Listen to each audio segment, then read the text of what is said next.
મળી રહ્યા છે કે જ્યાં ગોધરા વિસ્તારમાં આવેલી આદર્શ પબ્લિક સ્કૂલમાં વિદ્યાર્થીનીના આપઘાત મામલે વધુ કેટલાક અપડેટ સામે આવ્યા છે।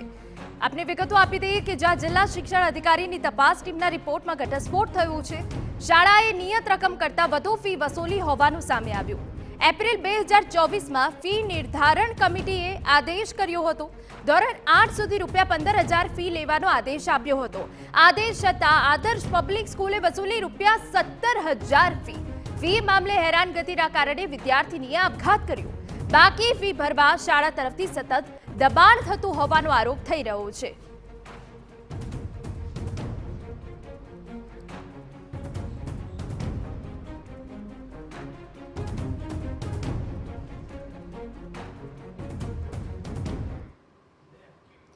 તો જિલ્લા શિક્ષણ અધિકારીની ટીમ દ્વારા જ્યારે તપાસ કરવામાં આવ્યો, રિપોર્ટ સામે આવ્યો ત્યારે આ ચોંકાવનારી વિગતો સામે આવી છે।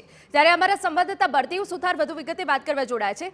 બળદેવ, હવે વિદ્યાર્થીઓ પર શિક્ષણનું ભારણ એટલું બધું વધી ગયું છે કે જેનાથી તેઓ કંટાળીને આપઘાત કરે છે। જિલ્લા શિક્ષણ અધિકારીના રિપોર્ટમાં શું ચોંકાવનારી વિગતો સામે આવી છે, બળદેવ?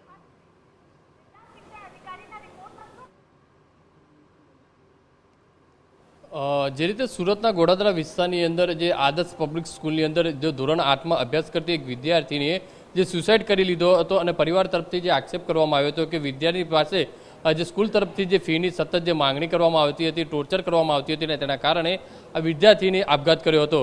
ત્યારબાદ આજે મીડિયાની અંદર જે અહેવાલ પ્રસારિત થતાની સાથે જ સુરત જિલ્લા શિક્ષણ જે વિભાગ દ્વારા હરકતમાં આવ્યું હતું અને સુરત જિલ્લા શિક્ષણ વિભાગના જે વડા છે તેમના દ્વારા એક કમિટીની જે રચના કરવામાં આવી હતી, 5 જે સભ્યોની જે કમિટીની જે રચના કરવામાં આવી હતી અને ત્યારબાદ આ જે જિલ્લા શિક્ષણ અધિકારીની જે ટીમ હતી તે સુરતની જે સ્કૂલ હતી જે ગોડાદરામાં આવેલી જે આદર્શ પબ્લિક સ્કૂલની અંદર પહોંચી હતી અને જે સ્કૂલના જે ટ્રસ્ટીઓ છે, સ્કૂલના જે પ્રિન્સિપાલ છે, શિક્ષકો છે અને સાથી વિદ્યાર્થીઓ સાથે સાથે જે સીસીટીવી જે તપાસ કરી હતી અને તમામ જે ડોક્યુમેન્ટો જે કબજે કરી અને આ ગઈકાલે સુરત જિલ્લા શિક્ષણ અધિકારીની જે ડીઓ જે છે તેમને આજે રિપોર્ટ જે સોંપવામાં આવ્યો છે તેની અંદર પ્રાથમિક તપાસની અંદર એ રીતે સામે આવ્યું છે કે સ્કૂલ તરફથી આજે વિદ્યાર્થીઓ પાસે ₹17,000 જે ફી છે તે વસૂલ કરવામાં આવતી હતી।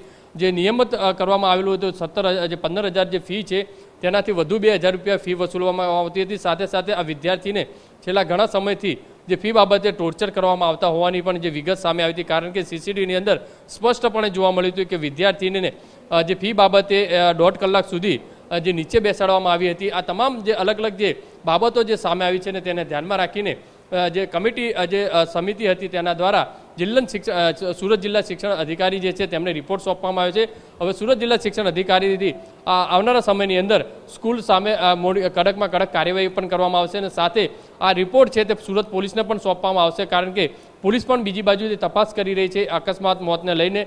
જો રિપોર્ટ જો સોંપવામાં આવશે તો તેના આધારે જે ગોડાદરા પોલીસ છે તે પણ ગુનો દાખલ કરી શકે છે, કારણ કે રિપોર્ટના આધારે આખો જે મહત્વની વસ્તુ જે સામે કઈ રીતે આવે છે, કોણ કસૂરવાર છે, આ તમામ બાબતોને લઈને આવનારા સમયની સ્કૂલ સામે કઈ રીતની કાર્યવાહી થાય છે તે જોવું રહ્યું। જી બિલકુલ બળદેવ, અગત્યની જાણકારી બદલ આભાર। તો શાળા પર વધુ ફી ઉઘરાવવાના આરોપ થઈ રહ્યા છે। જોકે જે રિપોર્ટ સામે આવ્યો છે તે પણ આ બાબતનો ઘટસ્ફોટ થયો છે।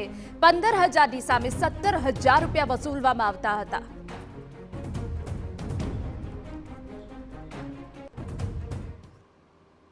સમાચાર કચ્છમાંથી